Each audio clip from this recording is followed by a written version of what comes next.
Clé gravando, a paz de Deus seja com todos. Eu queria falar porque deixei de ser pós-tribulacionista. Eu vi eu tava escutando uns vídeos, né, que falavam do pós-tribulacionismo. Aí eu tinha virado pós-tribulacionista, porque eu acreditei neles. Mas depois eu vi um vídeo de um pastor que ele falou que Mateus 24 não é para a igreja. Ele leu lá com todas as palavras que vós que estiveres vivos fujam para a Judéia. E aí que daí se está em São Paulo, como é que vai fugir para a Judéia? E é para judeus, né? E aí que a vossa fuga não ocorra nem no inverno nem no sábado. Quem é o povo que guarda o sábado, a não ser os judeus? Então Mateus 24 não é para a igreja. E Apocalipse 3:10 fala: porque guardaste a minha palavra, da minha perseverança, também guardarei da hora da tribulação que há de vir sobre todo o mundo. E essa tribulação é a grande tribulação. E se o pós-tribulacionismo estivesse certo, como é que ia ser se guardar? Se os mártires estão sendo degolados, se acontece aquelas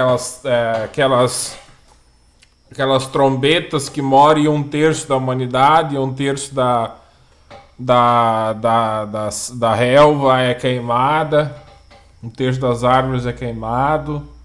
Como é que ia ser se guardar? Todo mundo morrendo, todo mundo sendo degolado. Como é que ia ser se guardar? Não teria sentido esse guardar. E outra coisa que me instigou a não ser mais pós-tribulacionista é que essa é um pouquinho difícil de explicar. Se no final do Apocalipse, no pós-tribulacionismo diz que haver a ressurreição dos mortos e as pessoas e os cristãos são arrebatados, quem são os santos que entram vivos no milênio? Porque no pré-tribulacionismo acontece o arrebatamento, aí haverá uma segunda chance para os judeus e para os gentios que ficaram para aceitarem Jesus e entrarem vivos no milênio, não é? Que são o povo que vai habitar o milênio, que vai ser depois enganado por Satanás, que vai ser solto nos 1000 anos e vai ter a guerra de Gog e Magog.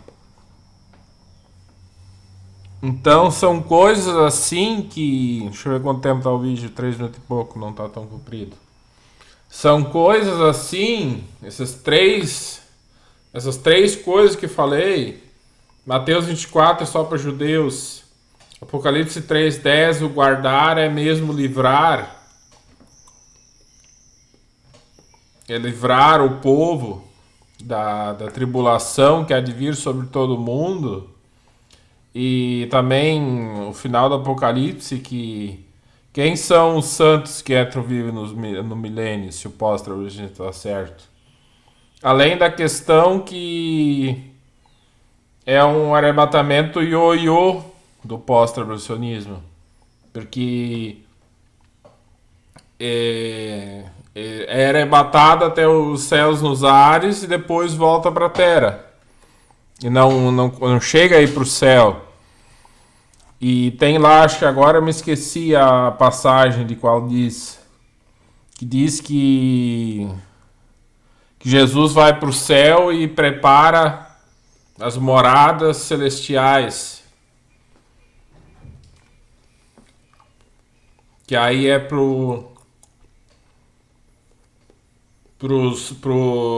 que que foram arrebatados, que vão estar no céu durante 7 anos, vivendo as moradas celestiais.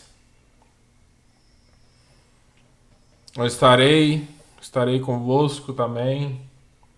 Agora eu não lembro essa passagem, mas qual é versículo que diz. Mas também são indagações que a pessoa se faz, né? Eu sou um estudioso da Bíblia e quero ser o mais sincero possível. Ser o mais sincero possível. E então era isso, sabe? São coisas assim que questionamentos que a pessoa tem que se fazer.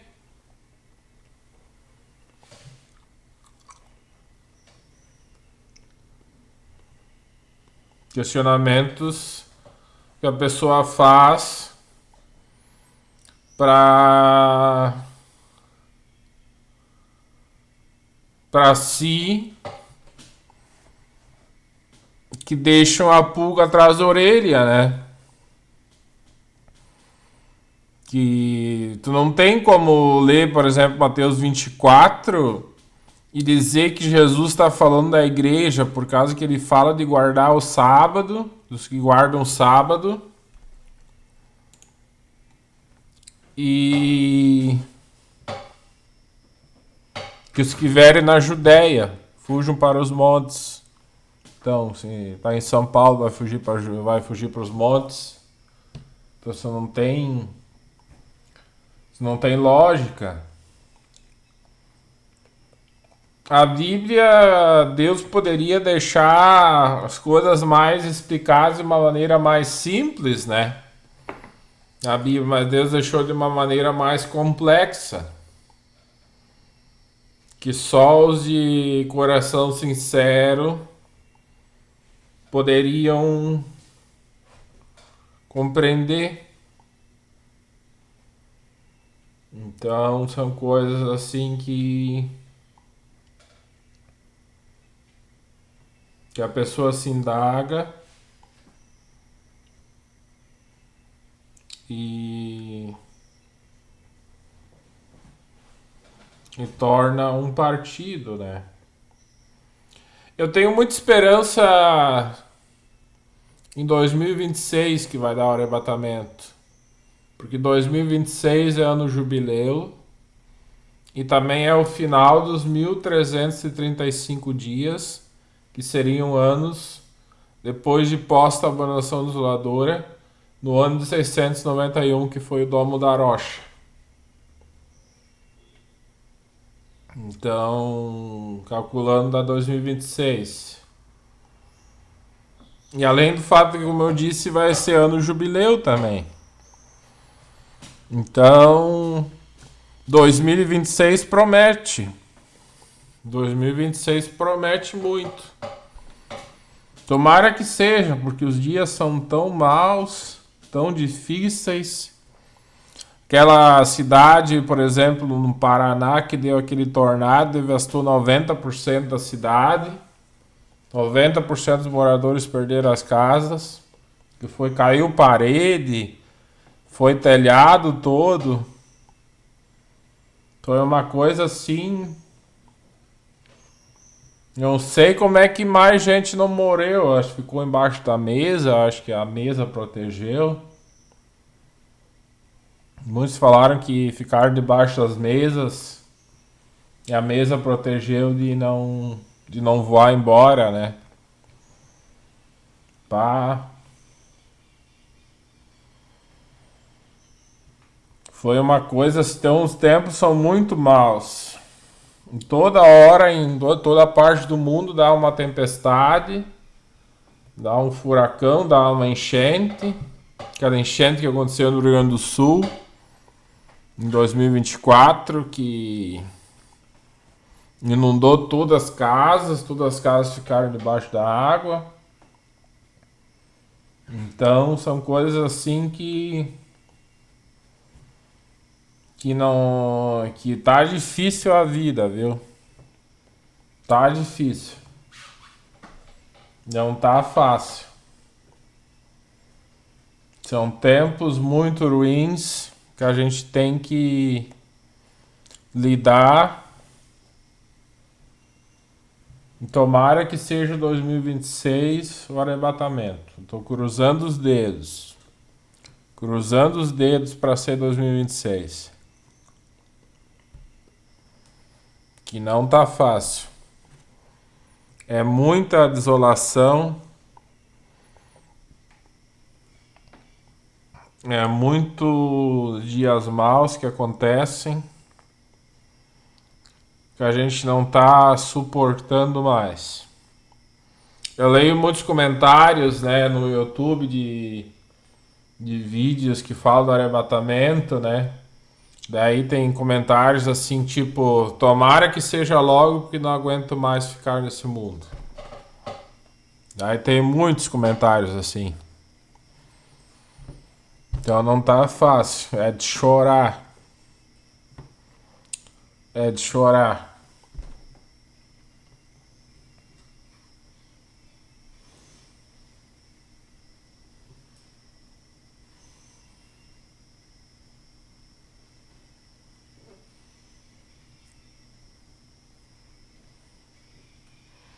Já vamos aí. Vamos esperar 2026 vir. E se 2026 ter o arrebatamento, vai ser o final dos nossos problemas. O término dos nossos problemas. Mas para os que ficarem vai ser o começo dos problemas, porque aí vão ter que enfrentar os 7 anos de Apocalipse, não, vão ver 1/3 das árvores ser queimadas, vai ter estrelas do céu caindo que são meteoros, né? Meteoros vão cair na Terra. Vai acontecer muita devassidão, os vulcões vão entrar em erupção. Vai acontecer muita coisa ruim. Então era mais ou menos isso que eu queria falar. Espero que o vídeo tenha ficado bom. Que eu tenha deixado bem claro essas indagações que a gente tem que se fazer.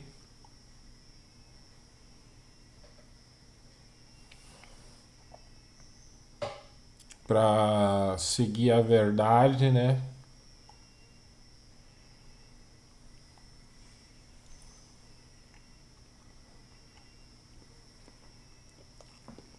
Então tá, fique com Deus. Até a próxima. Tchau, tchau.